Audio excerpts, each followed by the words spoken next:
ये बहुत महत्वपूर्ण पार्ट है इसका। ये देखो, मोल फ्रैक्शन होता क्या है ना, या मूल अंश किसे कहते हैं? तो मूल अंश क्या होता है बेटा? इसको मूल प्रभाज भी कहते हैं।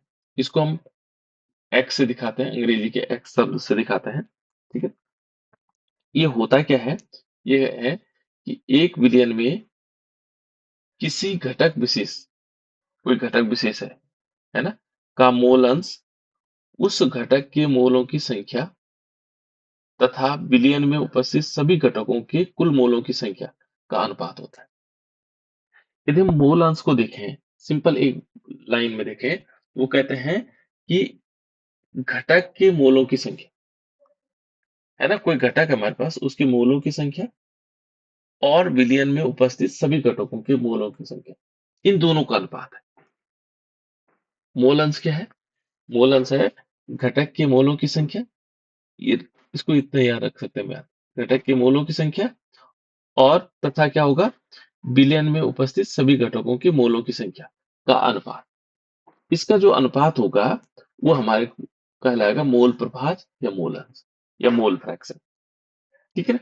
दो चीजों को ध्यान रखना में, क्या क्या है? एक घटक के मोलों की संख्या और दूसरा है विलयन में उपस्थित सभी घटकों, है ना, जो सभी जितने घटक होंगे उनके मोलों की संख्या, इन दोनों का अनुपात जो है क्या कहलाता है? मोल अंश कहलाता है।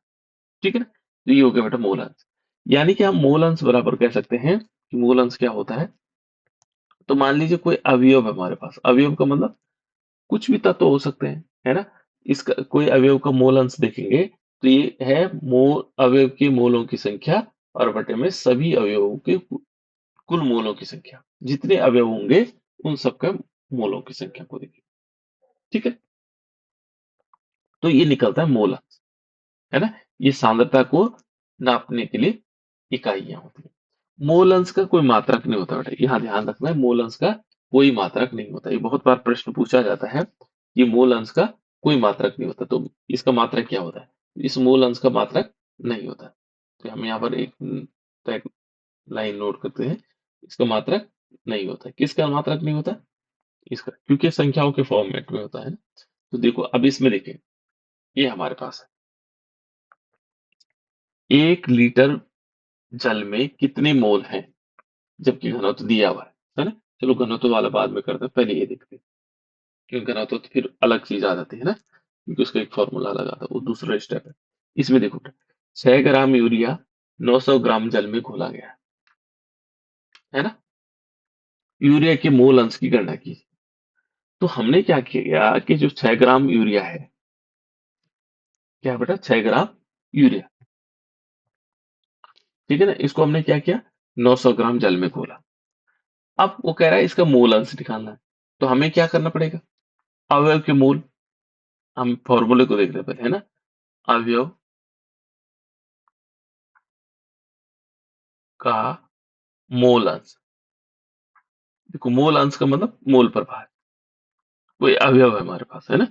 और अवयव भी क्या है यहाँ पर? यूरिया है। तो हम इस अवयव की जगह यूरिया लिख सकते हैं, यूरिया का मोल अंश। और ये बराबर क्या आएगा? यूरिया के मोलों की संख्या। यहाँ पर अवयव के मोलों की संख्या आते हैं ना, तो यहाँ पर आएगा यूरिया के मोलों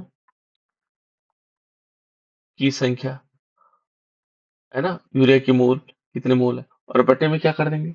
सभी जितने भी आ रहे हैं इसमें, यूरिया प्लस जल। यहाँ पर आएगा यूरिया प्लस जल, इन दोनों, क्योंकि यूरिया और जल्दी तो है इसमें दो, तीन भी हो सकते हैं, चार भी हो सकते हैं, सभी का देखना है ना। यूरिया प्लस जल के मोल कितने मोल है, या मोलों की संख्या टोटल। अब हमने क्या करना है, ये फॉर्मूला हमने डेवलप कर लिया अपने हिसाब, क्वेश्चन के हिसाब से। ठीक है ना? और जब भी हम मोल निकालते हैं बेटा, मोल कैसे निकालते हैं? क्योंकि मोल तो इसने दे रखा है, इसने दे रखा है ग्राम में, तो हमें निकालना मोल। तो मोल कैसे निकाला जा सकता है? मोल निकाला जा सकता है, क्या कर, कैसे निकालते हैं बेटा मोल? कल मैंने बताया था आप लोगों को। मोल के लिए क्या फॉर्मूला होगा? मोल, जब हम मोल निकालेंगे कैसे कैसे निकाल सकते हैं?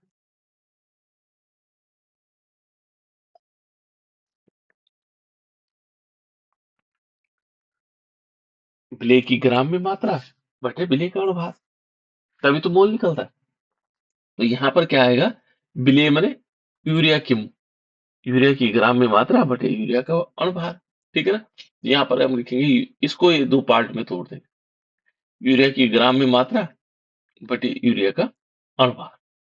शॉर्ट में लिख रहा हूँ इसको, है ना,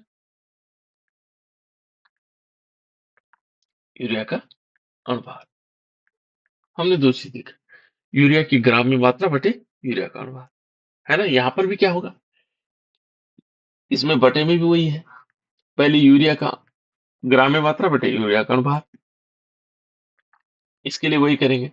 फिर जल का क्या करेंगे, जल के ग्राम में मात्रा बटे जल का अनुभार, ऐसे तो निकालेंगे, तभी तो सबके मोल आएंगे। तो हम इन सबके मोल निकालते हैं, या अलग अलग चाहो तो अलग अलग लिखा दो, है ना। यहाँ पर चाहो तो अलग अलग लिख सकते हैं कि पहले हम यूरिया के मोल निकाल देंगे, यूरिया के मोल, है ना। तो यूरिया के मोल कैसे निकलेंगे, यूरिया के जो मोल निकलेंगे वो यूरिया के ग्राम में मात्रा, यूरिया की ग्राम में मात्रा है 6 ग्राम, अनुभार कितना देर का, यूरिया का 60। ठीक है ना। तो यानी कि कितना रहेगा, 1/10। 1/10 को हम क्या लिख सकते हैं, 0.1 लिख सकते हैं, है ना, यूरिया का। फिर हम जल का निकाल देते हैं ना। तो जल का कैसे निकलेगा, जल की ग्राम में मात्रा, जल की ग्राम में मात्रा, तो ग्राम में मात्रा है 900 ग्राम। जल का अणुभार कितना होता है बेटा, पहले अब देखो जल का अणुभार कैसे निकालेंगे, पहले हमें जल का सूत्र चाहिए। जल का सूत्र होता है H2O।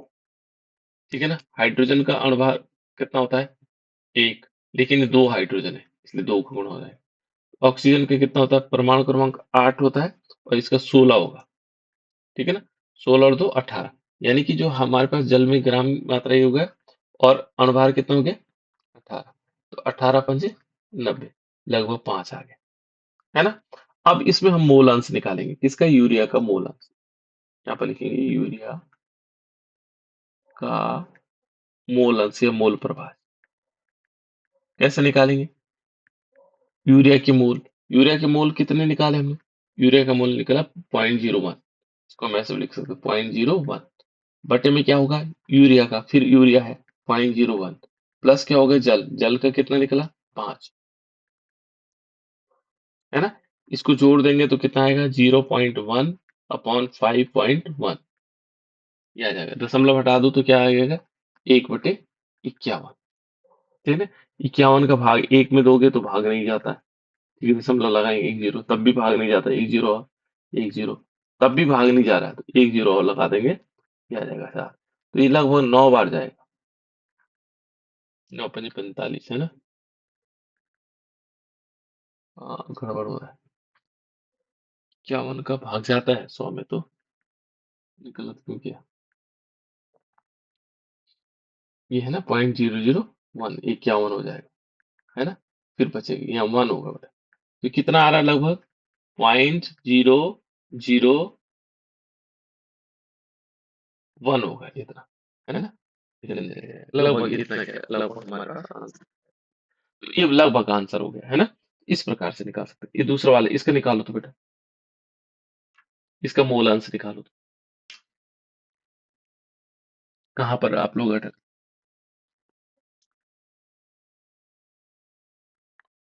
ये छोटे छोटे क्वेश्चन है जिनको आपको समझना है।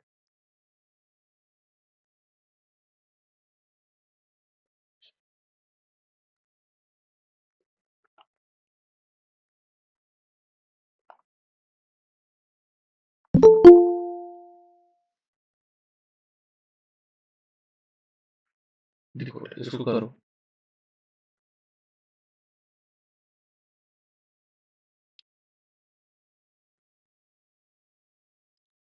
सोनाली बेटा थोड़ा टाइम से जुड़ना है ना, थोड़ी सी लेट हो गई, कोई बात।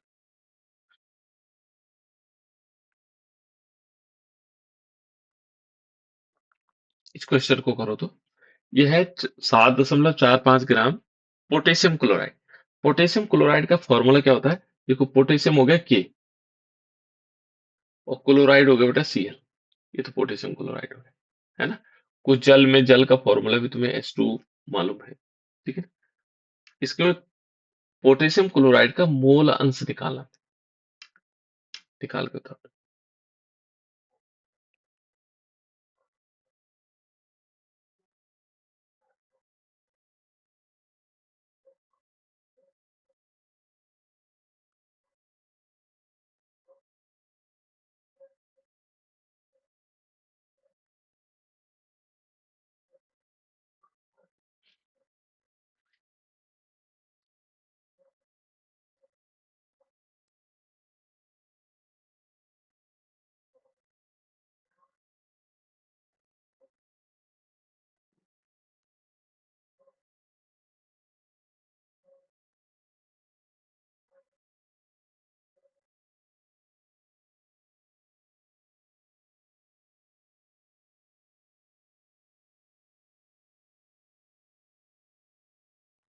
ओके,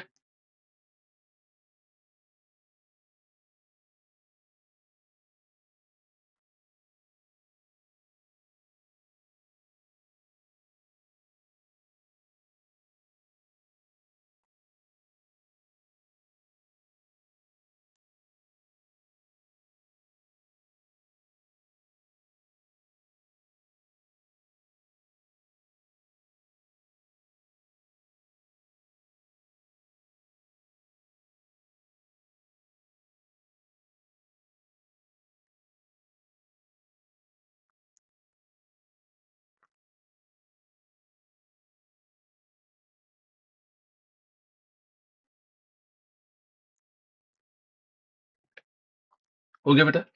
देखो हमने मोल अंश कैसे निकालना है। मोल अंश निकालने के लिए हमें, मान लीजिए अवयव, यहाँ पर हमारे पास पोटेशियम क्लोराइड है, तो पोटेशियम क्लोराइड का हमें मोल अंश निकालना है। तो पोटेशियम क्लोराइड का मोल अंश कैसे निकलेगा, KCl का मोल अंश। हमें मालूम है क्या करना है कि मोल अंश बराबर किस प्रकार से आएगा, यहाँ पर आएगा KCl की मोल, और बटे में क्या आएगा, KCl प्लस जल। देखो KCl प्लस जल, यानी कि जो सभी अवयव होंगे, ये है ना, अवयव के मूल अंश, बटे में क्या आएगा, सभी अवयवों के मूल अंश। यहाँ पर क्या आएगा, KCl प्लस जल का मूल अंश, का मोल, है ना। तो हमें क्या करना होगा, पहले KCl का मोल अलग अलग से निकालना चाहो तो अलग से निकाल सकते हैं। तो हमें KCl के मोल कैसे निकालेंगे, KCl के ग्राम में मात्रा और बटे में अनुभार, तब आएगा इसके मूल, है ना। KCl का हमें क्या करना है, ग्राम में मात्रा देखनी और उसका अनुभार निकालना है। तो पोटेशियम का कितना होता है बेटा, देखो यहाँ दिया नहीं है। तो KCl में क्या होता है, KCl पोटेशियम होता है 39, और इसका होता है 35.5। कहीं कहीं पर आपको याद रखना होगा, है ना, कहीं कहीं पर याद रखना होगा। तो तब जाकर के देखो 39 प्लस 35.5, इनके अनुभार याद रखने, तो कितना होगा 0.5, है ना। 9 और 5 कितना हो गया, 9 और 5 14 हो गया, है ना। और 3 3 4 1 7, ठीक है। ये है 74.5। तो यहाँ देखो इसमें क्या होगा, ग्राम में मात्रा, किसकी ग्राम में मात्रा, देखो हमारे पास है 7.45, और बटे में क्या कर देंगे, ये ग्राम में मात्रा आएगी, बटे में इसका अणुभार, अणुभार सॉरी, ग्राम में मात्रा कितनी थी, 7.45 थी, और इसका अणुभार कितना है, 74.5। देखो यहाँ 2 पे दशमलव है, यहाँ 1 पर है, 1 पर आ जाएगा ऊपर, और इसको बराबर करने के लिए हम क्या करेंगे, इतना आ जाएगा, यानी कि ये आएगा दोनों दशमलव, तो ये एक कितने बार कट जाएगा बेटा, ये आएगा 1/10, इस प्रकार से, ठीक है ना। 1/10 को हम क्या लिख सकते हैं, 0.01, ये हमारे पास आएगा। KCl का जो मोल आया वो कितना है, 0.01 आया, ठीक है। दूसरा हमने किसका निकालना है, अब ये तो KCl का निकाल दिया, लेकिन जल का भी तो चाहिए। तो जल का कितना होगा, देखो जल का जो अणुभार है वो कितना होना चाहिए, जल का जो अणुओं का भार होगा वो कितना होना चाहिए।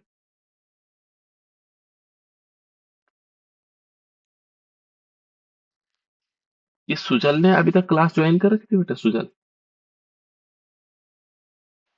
जी सर। तुमने शुरू से क्लास 10th वाली क्लास पढ़ी थी? नहीं सर, तुमने वन कितने बजे शुरू किया था तुमने?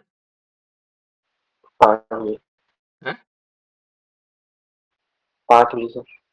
अच्छा, और कैलाश ने भी तो पढ़ी है, मुझे लग रहा है पहले जुड़े थे। जी सर, वो 10th वाली भी। कैसे?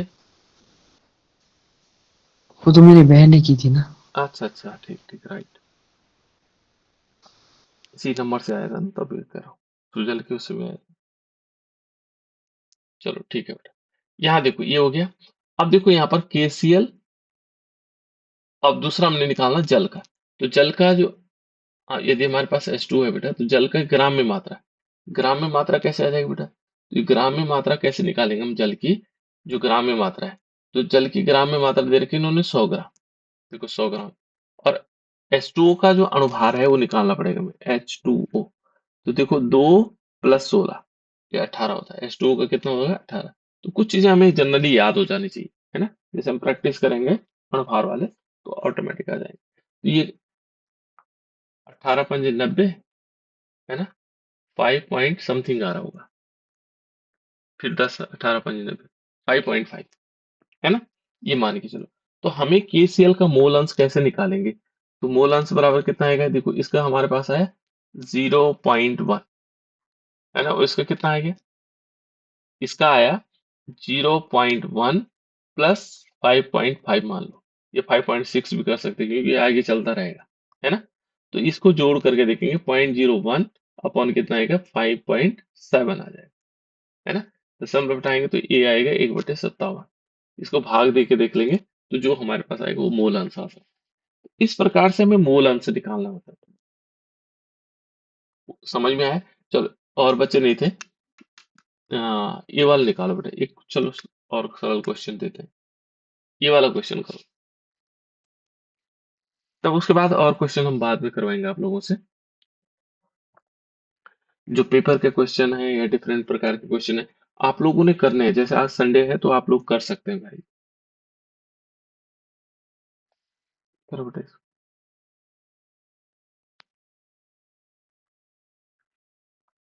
ये कह रहा है कि द्रव्यमान की दृष्टि से 25% जल, 25% एथेनॉल और 50% एसिटिक एसिड से बना हुआ है। 1 बिलियन बना हुआ है। तो इनको ये मान लो ना, इन्होंने प्रतिशत दे रखा है। तो हम मान लो कि 25%, 25% को 25 ग्राम जल मान लो, ठीक है ना? 25% एथेनॉल को जगह 25 ग्राम एथेनॉल मान लो। और 50% एसिटिक एसिड है तो 50 ग्राम एसिटिक एसिड मान लो। इनके सूत्र आपको पता होने चाहिए। देखो एसिटिक एसिड का जो सूत्र होता है, ये मैं बता दे रहा हूँ आप लोगों को। CH3COOH, ये एसिटिक एसिड का। एथेनॉल का सूत्र तो पता होगा? पता है बेटा एथेनॉल का? बोलो। C3H5OH। CH3H5OH नहीं होता। ये होता है CH3CH2 और OH, है ना? या C2H5OH भी कह सकते हैं, C2H5OH भी कह सकते हैं। ये है एथेनॉल। और H2O का तो आपको पता होगा, कितने लोगों को मालूम नहीं है H2O का सूत्र? H2O बोल ही तो रहा हूँ, जल का। ठीक है, अब निकाल लो इसे। अब आसानी से निकल सकता है।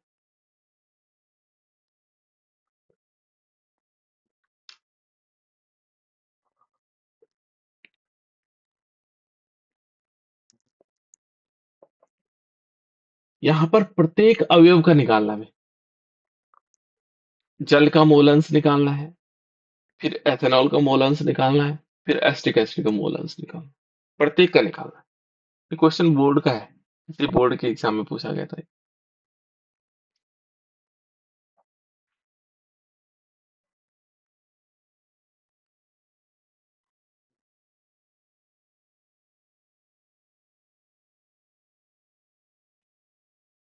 निकाल लो।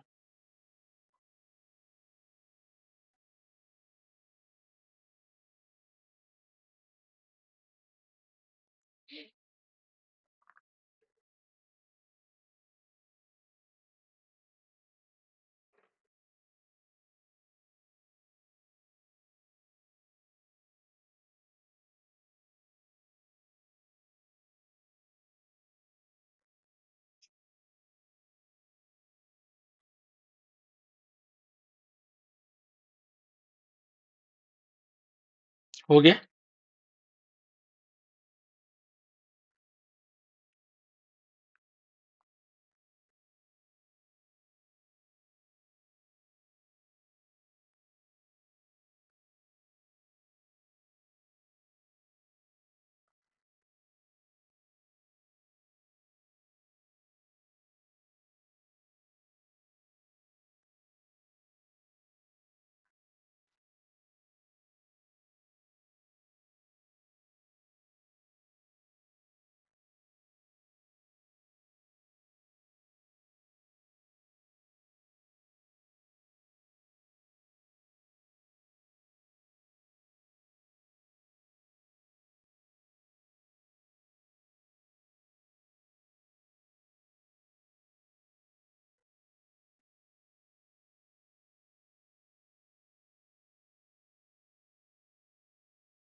हो गया बेटा?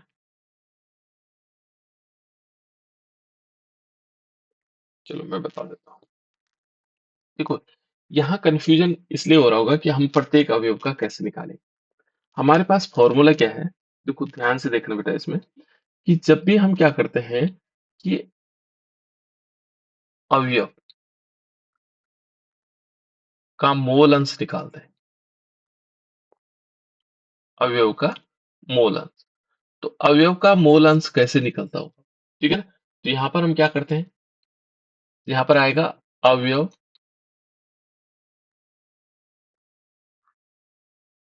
के मोल, और बटे में क्या आएगा, सभी अवयव, सभी अवयव के मोल। यहाँ पर हम क्या कर सकते हैं बेटा, बिलियन भी लिख सकते हैं, बिलियन के सभी अवयव, क्योंकि बिलियन बनता होगा लास्ट में ना, बिलियन तो बनता है, बिलियन के सभी अवयव का मोल। ये फॉर्मूला है हमारे पास। इस फॉर्मूले में हमने क्या करना है, सबसे पहले देखते हैं, पहले वो है जल वाला, ठीक है ना? तो जल का हमें क्या करना है, मोल अंश निकालना है। तो क्योंकि हमें जरूरत पड़ेगी सबके मोल, क्योंकि मोल ही पूछ रहा है सबका, सभी के मोल पूछ रहा है। तो इसलिए हम क्या करते हैं, सबके मोल अलग अलग निकाल देते हैं। तो पहले निकालते हैं जल के मोल। तो जल के मोल कैसे निकलेंगे, जल के मोल निकालेंगे तो जल की ग्राम में मात्रा बटे अनुपात। तो देखो ग्राम में मात्रा तो इन्होंने दी ही नहीं, लेकिन 25% लिखा हुआ है, तो हम इसको मान लेते हैं 25 ग्राम, और बटे में क्या कर देंगे, अनुपात। जल का अनुपात कितना होगा, अभी बताया था थोड़ी देर पहले, कितना होता है बेटा, जल का अनुभार कितना होगा, 18। बिल्कुल 18 होगा, है ना? यानी कि H2O होता है बेटा। H2O को हम कहते हैं 2 हाइड्रोजन का हो गया और 16 इसका हो गया, ऑक्सीजन का हो गया। हमें ये सीखना है, ठीक है ना? तो इसको यदि हम निकालेंगे तो 25/18 आ गया, ठीक है। दूसरा हमें निकालना है किसका, एथेनॉल का। एथेनॉल का अणुभार निकालेंगे, तो एथेनॉल का अणुभार कैसे निकलेगा, CH3 CH2, सॉरी, मोल कैसे निकालेंगे, कि मोल, है ना? एथेनॉल के मोल पहले हम क्या देखेंगे, ग्राम में मात्रा, ग्राम में मात्रा कितनी इसकी, 25 दे रखा है। अब एथेनॉल का फॉर्मूला है, देखो, C2 यानी कि CH3 CH2 और OH। इसका अणुभार कैसे निकलेगा, देखो कार्बन होता है 12, हाइड्रोजन के 3 हो गए, देखो CH3 है ना, 3 ही हो गए, प्लस फिर क्या हो गया, फिर कार्बन आए, कार्बन 12, फिर हाइड्रोजन 2 हो गए प्लस 2, फिर ऑक्सीजन हो गया 16, ठीक है ना, फिर हाइड्रोजन 1। तो टोटल जोड़ोगे तो कितना हो रहा है, 15 हो गया, 46। 46 हो रहा है, वेरी गुड, यस सर। 46 हो रहा होगा, है ना? देखो 15 हो गया, 15 और 12 27, 28 29, है ना, और 30 हो गया, और 40 46 हो रहा, 46 हो रहा है ना? तो इसमें यदि देखेंगे तो 46 हमने निकाल दी, किसका, एथेनॉल का। तीसरी कंडीशन क्या है, देखो तीसरा हमारे पास है, ये एस्टिक एसिड है। एसिटिक एसिड, यहाँ पर हम एसिटिक एसिड के मोल निकालेंगे CH3, क्योंकि हमें सभी में मोल की जरूरत पड़ रही है ना। तो यहाँ पर एसिटिक एसिड के मोल कैसे निकालेंगे, ग्राम में मात्रा है इसकी 50 ग्राम मान लो, ठीक है ना। एसिटिक एसिड देखो, फिर एसिटिक एसिड होगा CH3COOH, यहाँ पर देखो बेटा इसका 12 हुआ, प्लस 3 और जोड़ देंगे, फिर कार्बन फिर दोबारा आया 12, फिर कितना हुआ 16 दूनी 32 हो गया, एक 16 इसका होगा, एक 16 इसका होगा, और प्लस एक, टोटल कितना हुआ बेटे 24 28 60 हो रहा है, आ रहा 60, ठीक है ना, जोड़ के देख ले, ये 60 हो गया। अब हमने सबके मोल निकाल दिए, अब हम एक एक करके निकाल सकते हैं, है ना। कैसे कैसे निकाल सकते हैं एक एक करके, यदि हम इसमें देखेंगे तो हम एक एक करके इनको निकाल सकते हैं। पहले किसका निकालना है, पहले हमने निकालना जल के, ठीक है ना। ये मोल अंश हमने अलग निकाल के रख दिया, ठीक है ना। वैसे इसमें भी निकाला जा सकता था, डायरेक्ट निकाला जा सकता था, है ना। तो हम क्या करेंगे, इनमें हम अलग से भी निकाल सकते हैं। कैसे निकाल सकता है अभी देखते हैं, ठीक है।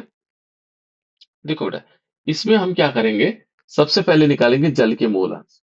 तो जल के मोल अंश कैसे निकाल सकते हैं, है ना। तो पहले हम क्या करेंगे, नंबर 1 पे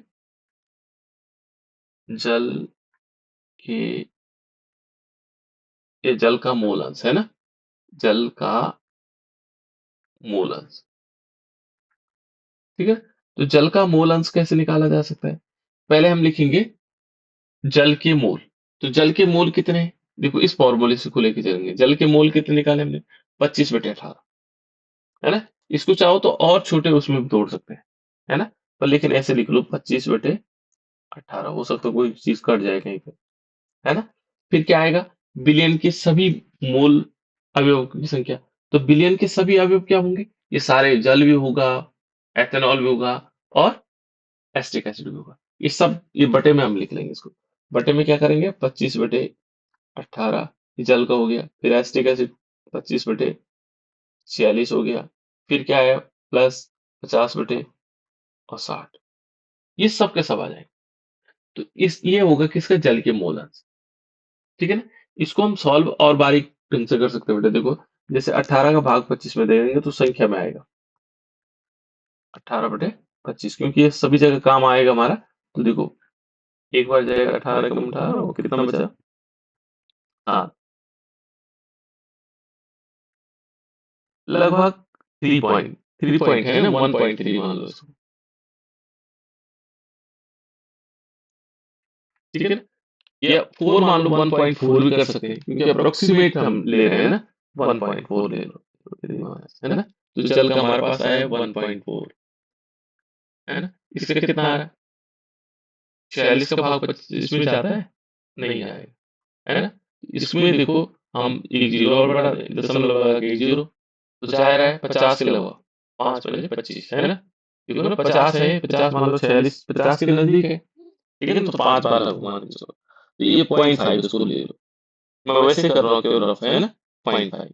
यहाँ पर देखो इसको देखेंगे तो ये 0 0 यानी कि 6 का भाग 5 में देना, भाग नहीं जाता, दशमलव लगाएंगे जीरो, कितने बार जाएगा, कितने बार जा रहा है ना, 0.8। तो मैंने अप्रोक्सीमेट ले ली सबके, है ना। तो ये हमने क्या किया, इसको माना 1.4 किया, है ना। यहाँ पर देखोगे ये आएगा 1.4 प्लस कितना है 0.5 प्लस उसके बाद 0.5, ये नहीं 0.8 है, सॉरी ये।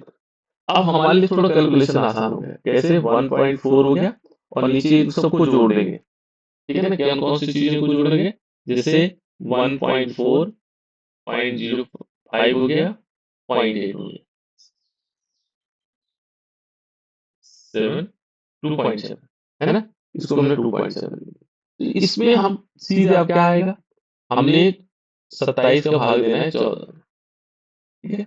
तो मैं इसलिए कर रहा हूँ कैलकुलेशन ताकि आप लोगों को समझ में आए हम कैसे कैसे कर सकते हैं, है ना। तो यहाँ पर देखो कितनी बार जा रहा है, यहाँ 0.0 लगा देंगे 1 0, है ना। 30 है, देखो ये 30 के नजदीक है, 27 का पहाड़ा तुम्हें आता नहीं है, ठीक है ना।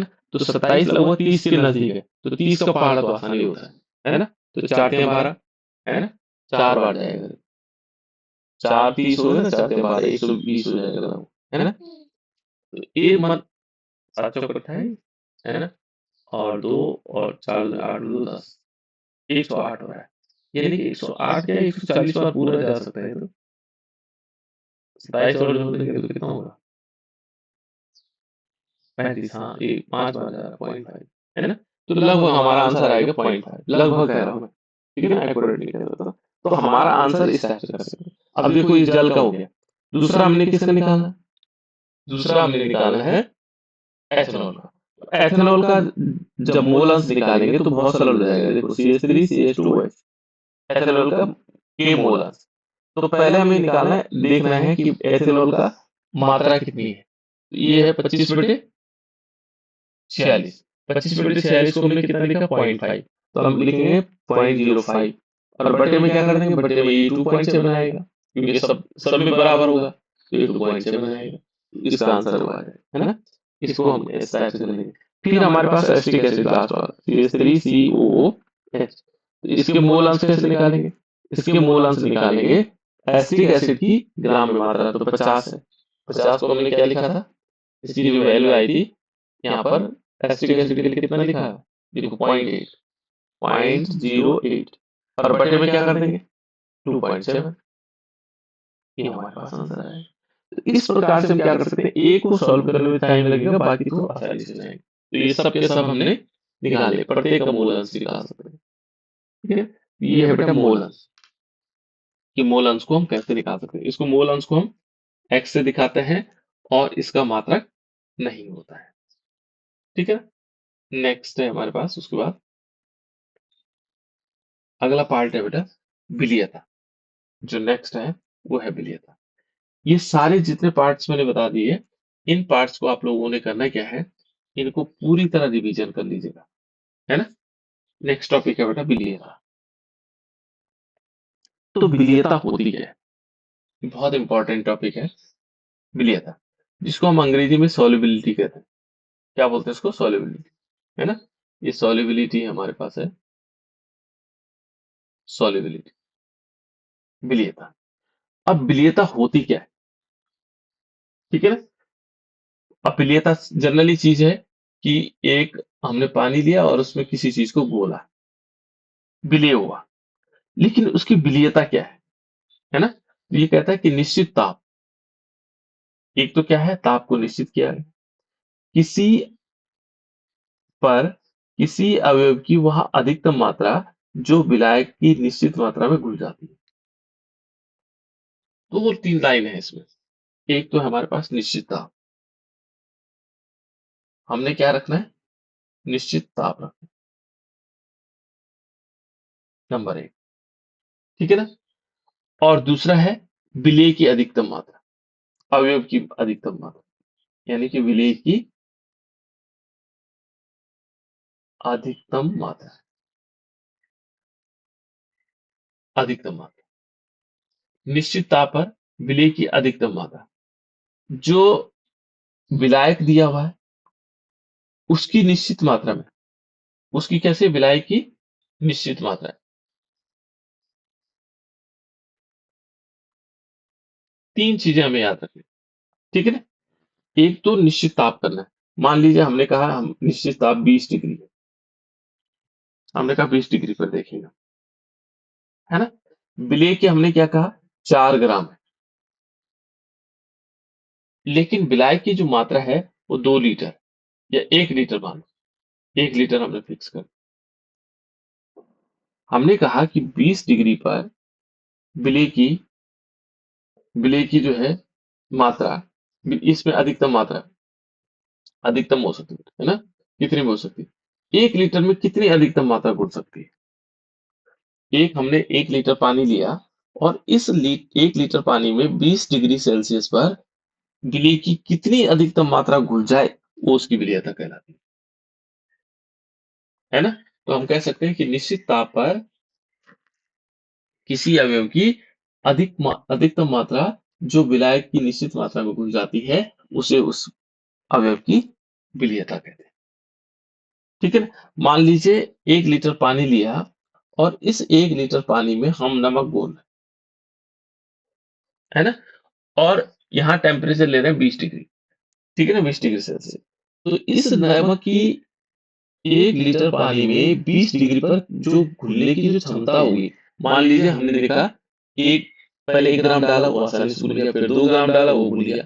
देखा हमने 5 ग्राम जैसे डाला, तो 5 ग्राम के बाद जो और डाला हमने वो घुलना बंद हो गया, वो नहीं घुल रहा, लेकिन 5 ग्राम पूरा पूरा घुल गया। तो इसकी विलेयता क्या होगी? 20 डिग्री पर नमक की विलेयता 5 ग्राम प्रति लीटर ये होगा बेटा, है ना? समझ में आया कि 20 डिग्री सेल्सियस पर 1 लीटर पानी में नमक की जो विलेयता होगी 5 ग्राम प्रति लीटर होगी, है ना? 20 डिग्री। अब मान लीजिए तुमने टेम्परेचर बढ़ा दिया तो उससे क्या होगा? उससे तो अंतर आएगा, है ना?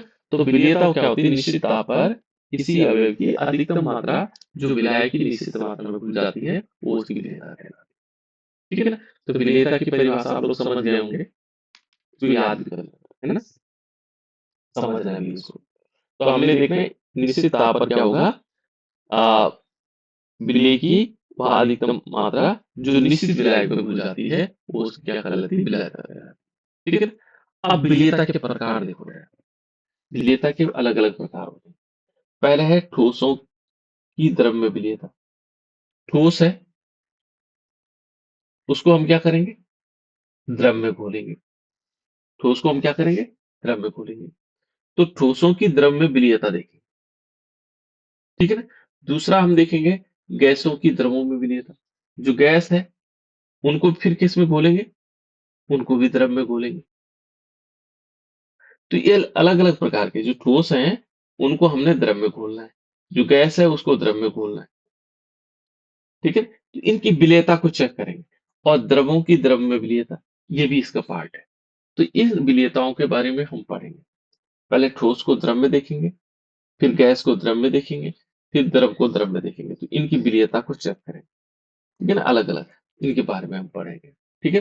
तो पहला नंबर है ठोसों की द्रवों में विलेयता। कोई ठोस पदार्थ है और उसमें देखेंगे कि द्रव कितनी मात्रा में घुल सकता है, ठीक है ना? तो यहाँ पर क्या होगा कि हम कह सकते हैं कि निश्चित ताप पर, निश्चित ताप पर क्या होगा? किसी ठोस अवयव की वह अधिकतम मात्रा है जो विलायक की निश्चित मात्रा में घुल जाती है। तो यहाँ क्योंकि हम ठोस बोल रहे हैं, देखो यहाँ पर हमने कहा ठोस अवयव, वहां तो अवयव लिखा था, है ना? तो निश्चित ताप पर क्या होगा?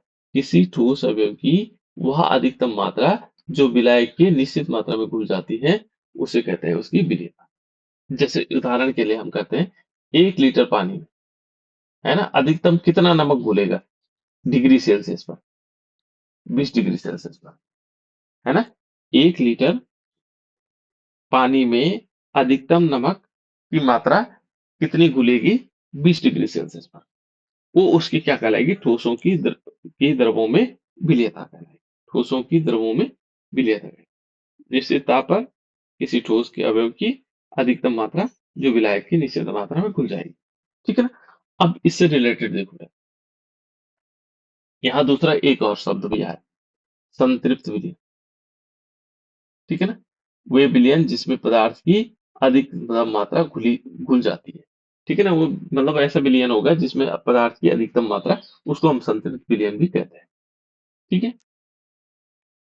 जिसमें क्या है? विलय की मात्रा कुछ घोली जा सकती हो।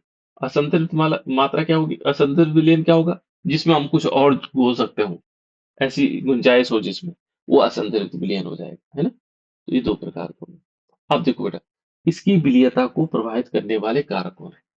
इस बहुत इंपॉर्टेंट है। ठोसों की विलीयता को प्रभावित करने वाले कारक कौन कौन से ऐसे कारक हैं जो ठोसों की विलीयता को प्रभावित करते हैं? अब देखो, पहले है विलेय तथा विलायक की प्रक्रिया। मान लीजिए आपने कहा पानी में 1 लीटर पानी लिया, ठीक है ना? और 1 लीटर पानी में क्या किया आपने? नमक डाला, तो मान लीजिए 20 ग्राम घुला, ठीक है ना? लेकिन किसी और पदार्थ को डाला वो 10 ही ग्राम घुला। पानी में नमक डाला तो 20 ग्राम घुला, लेकिन कोई और एक पदार्थ डाला वो 10 ही ग्राम घुल रहा है। इसका मतलब कहीं ना कहीं कोई विलेयता का प्रभावित करने वाला कोई कारक रहा होगा, कोई कारक रहेगा ना कि नहीं रहेगा, है ना। तो विलेय और विलायक की प्रकृति जो है ये बहुत इंपॉर्टेंट है। दूसरा है इसमें ताप का प्रभाव। अब देखो आपने कहा 1 लीटर पानी में 20 ग्राम नमक घुलता है। आपने तो ये कहा ना 1 लीटर पानी में 20 ग्राम नमक घुलता है, लेकिन हमने क्या किया, इसको 100 डिग्री पर पानी कर दिया। 1 लीटर जो पानी था हमारे पास उसका टेम्परेचर हम ले गए 100 डिग्री सेल्सियस, ठीक है ना। और तब देख हमने 20 ग्राम की जगह जो है यहाँ 200 ग्राम घुल गया। तो ताप का भी तो प्रभाव पड़ रहा है। सिंपल हमने देखा 20 डिग्री सेल्सियस पर, जब 20 डिग्री सेल्सियस था रूम कमरे का तापमान, तो 1 लीटर नमक में 1 लीटर जो पानी है उसमें 20 ग्राम क्या घुला था, 20 ग्राम नमक घुला था। 1 लीटर पानी में 20 ग्राम नमक घुला था 20 डिग्री, लेकिन हमने ताप बढ़ा दी उसको, तो 200 ग्राम घुल गया। तो ताप का भी कोई प्रभाव पड़ता है। दबाव का क्या प्रभाव पड़े, तो दबाव का ज्यादा नहीं पड़ता इसमें ठोसों की विलेयता में, लेकिन द्रव गैसों की विलेयता पर पड़ता है, ठीक है। चलो इनके बारे में एक एक करके पढ़ते हैं। तो पहला बेटा, ठोसों की विलेयता को प्रभावित करने वाले कारक, पहला है विलेय तथा विलायक की प्रकृति। अब वो कौन सी प्रकृति है विलेय और विलायक, है ना, जो इस प्रकार से होगी। तो पहला है ध्रुवीय जो पदार्थ होंगे, ध्रुवीय पदार्थ ध्रुवीय विलायकों में घुल जाता है। मान लीजिए दोनों पोलर है। पोलर का मतलब देखो बेटा, पहले मैं पोल ध्रुव समझता हूँ, समझाता हूँ। HCl है। HCl क्या है, अब ये ध्रुवीय पदार्थ कैसे माने हम इसको ध्रुवीय पदार्थ है। देखो यहाँ पर H और Cl के बीच एक बंध बनता है ना। और इस बंध में 2 इलेक्ट्रॉन होते हैं, ये ध्यान रखना आपको। कितने इलेक्ट्रॉन होते हैं, 2। एक हाइड्रोजन का होगा और एक क्लोरीन का होगा, तभी बना हुआ, इस प्रकार से बना हुआ। लेकिन यहाँ होता क्या है, ये जो क्लोरीन है ये विद्युत ऋणी होता है, इलेक्ट्रॉन नेगेटिव होता है। तो ये इलेक्ट्रॉन को अपनी तरफ खींच लेता है, थोड़ा क्या करता है, अपनी तरफ खींच लेता है। पहले तो बीच में होने चाहिए थे, जो बीच में होंगे तो कोई आवेश नहीं होगा इन दोनों पर, लेकिन इसने क्या किया, क्लोरीन ने थोड़ा अपनी तरफ खिसका लिया इनको। और अपनी तरफ खिसकाने से क्या हुआ, इस पे थोड़ा सा नेगेटिव चार्ज आ गया और इस पर क्या आ गया, पॉजिटिव चार्ज। जब ये नेगेटिव चार्ज वाला हो, ये पॉजिटिव चार्ज है, तो 2 ध्रुव बन गए, 2 ध्रुव बन गए बेटा। इसमें क्या बने, 2 ध्रुव बन गए। तो वो है ध्रुवीय पदार्थ जिनमें ऐसे ध्रुव बन जाते हैं। जैसे H2O है, तो H2O क्या होता है, H और OH होता है, ये भी ध्रुवीय होता है। ये क्या करता, जो OH वाला है ये इलेक्ट्रॉन को अपनी तरफ खींच लेता है, ये नेगेटिव चार्ज हो जाता है, इस पे थोड़ा पॉजिटिव चार्ज आता है। तो ये ध्रुवीय पदार्थ है। H2O क्या है, ध्रुवीय है ना। HCl क्या है, ध्रुवीय है। तो यदि मान लीजिए एक ध्रुवीय पदार्थ, देखो ध्रुवीय पदार्थ यदि ध्रुवीय विलायकों में घुल घुल जाते हैं, जबकि अध्रुवीय पदार्थ अध्रुवीय विलायकों में घुल जाते हैं। यदि ध्रुवीय हुआ तो ध्रुवीय पदार्थों में घुलेगा, और अध्रुवीय विलायक है तो अध्रुवीय पदार्थ घुल जाएंगे, तो वो घुलने की संख्या ज्यादा होगी। जैसे हम कहें थर्मोकोल को पानी में घोलो, थर्मोकोल को लाओ और पानी में घोलना, घुलेगा नहीं, वही ना विलीयता प्रभावित, क्योंकि जो थर्मोकोल है वो अध्रुवीय है और जो पानी है वो ध्रुवीय है। लेकिन थर्मोकोल को उठा करके पेट्रोल में डालो, तुरंत घुल जाएगा, क्योंकि दोनों क्या है, अध्रुवीय पदार्थ है। यहाँ ये ध्यान रखना है हमें कि अध्रुवीय जो विलायक होंगे वो अध्रुवीय पदार्थ में घुल जाते हैं, ठीक है। जैसे देखो एग्जाम्पल के लिए NaCl, KCl ध्रुवीय पदार्थ, और ध्रुवीय विलायक क्या है, जल में घुल जाते हैं। यदि हम NaCl को देखेंगे, NaCl हो गया बेटा नमक, वो पानी में डालेंगे तो तुरंत घुलेगा, ठीक है ना। और KCl को डालेंगे वो भी घुल जाएगा। जबकि जो है अध्रुवीय नेप्थलीन बेंजीन में घुल जाता है। अब हम नेप्थलीन को लेते हैं, नेप्थलीन देखा बेटा आप लोगों ने, नहीं देखा। पानी दिया और पानी में नेप्थलीन डाला, कपूर, कपूर को नेप्थलीन बोलते हैं, है ना। कपूर को डालना, कपूर की गोली पानी में डालना, नहीं घुलेगा, क्योंकि अध्रुवीय पदार्थ है ना। तो वो किस में घुलेगा, वो बेंजीन में घुलेगा। देखो बेंजीन लेंगे तो बेंजीन में क्या होगा, हम नेप्थलीन को आराम से घोल देंगे। तो यहाँ पर क्या होगा, जो अध्रुवीय पदार्थ होंगे वो अध्रुवीय विलायकों में घुल जाते हैं, और जो ध्रुवीय होंगे वो ध्रुवीयों में घुल जाएंगे। तो पहला पॉइंट है, ठीक है ना। तो उनकी विलीयता प्रभावित होगी, है ना। अच्छा, कुछ यहाँ पर इन्होंने क्या किया हुआ है, कुछ अध्रुवीय पदार्थ जैसे ये अपवाद है, जैसे शर्करा है, चीनी जिसको बोलते हैं, ग्लूकोज है, अल्कोहल है ना। ये ध्रुवीय जल में हाइड्रोजन बंध के कारण घुलते हैं। घुलते तो हैं, जैसे हम कहें चीनी अध्रुवीय है लेकिन जल में घुल जाता है, तो वहां पर क्या है, हाइड्रोजन बॉन्डिंग। ग्लूकोज है, किसमें घुल जाता है, पानी में घुल जाता है, जबकि ग्लूकोज क्या है, अध्रुवीय है, पानी में घुल जाता है, उसका कारण क्या है, हाइड्रोजन बॉन्ड। अल्कोहल है, वो घुल जाता है, तो उसका कारण हाइड्रोजन बॉन्डिंग। तो इस प्रकार से हम कह सकते हैं इनको घुलने की कंडीशन है। तो ये है बेटा।